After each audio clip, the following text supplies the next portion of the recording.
កម្ពុជាមិនចង់បានដីអ្នកណា1មីលីម៉ែត្រប៉ុន្តែក៏មិនអោយអ្នកឯងមកបំពេញ1មីលីម៉ែត្របានដែរនេះជាការបដិញ្ញាចិត្តរបស់យើងលោកនាយករដ្ឋមន្ត្រីហ៊ុនម៉ាណែតអះអាងថារដ្ឋាភិបាលរបស់លោកមិនបានចោះចាញ់ឬកាត់ដីឲ្យប្រទេសថៃទេ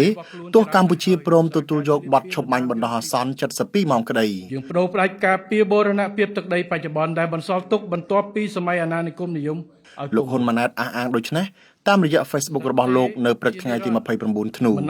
លោកសរសេររៀបរាប់ថាការជ្រើសរើសយកការអនុវត្តបទឈប់បាញ់នេះមិនមែនមានន័យថាកម្ពុជាចុះចាញ់ឬសុកចិត្តយកបូរណភាពទឹកដីទៅដូរយកសន្តិភាពឡើយហើយរឹតតែមិនមែនមានន័យថាកម្ពុជាអស់សមត្ថភាព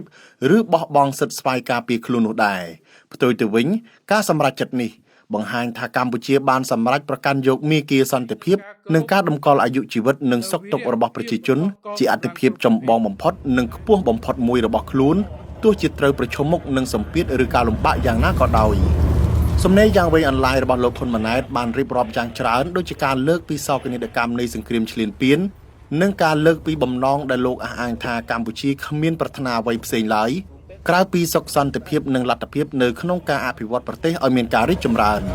តែយ៉ាងណាការអះអាងរបស់លោកហ៊ុនម៉ាណែតហាក់ផ្ទុយទៅនឹងស្ថានភាពជាក់ស្ដែងដែលកម្ពុជាហាក់ទន់ខ្សោយយ៉ាងខ្លាំងនិងពុំអាចទប់ស្កាត់ការឈ្លានពានពិសេសការពារដែនអាកាសរបស់ខ្លួនឡើយពីសំណាក់កងទ័ពអាកាសថៃដែលប្រើយន្តហោះចម្បាំងទម្លាក់គ្រាប់បែកដោយគ្មានការរារាំងលើអធិបតេយ្យភាពកម្ពុជានិងបំផ្លាញហេដ្ឋារចនាសម្ព័ន្ធជាច្រើនចូលជ្រៅក្នុងទឹកដីខ្មែរចប់ហើយនោះដាក់ពងជាតិពេលបាទអំឡុងពេលឈប់បាញ់រយៈពេល72ម៉ោងក្រមយោធាថៃបានរេបន្លាវលួសព័ទ្ធយកដីនៅតាមខេត្តជាប់ព្រំដែនដែលកន្លែងខ្លះចូលយ៉ាងជ្រៅជាច្រើនគីឡូម៉ែត្រក្នុងទឹកដីកម្ពុជាដូចជានៅតំបន់កាស៊ីណូថ្មដាក្នុងខេត្តពោធិ៍សាត់និងនៅភូមិព្រៃច័ន្ទនិងភូមិជោគជ័យក្នុងខេត្តបន្ទាយមានជ័យជាដើម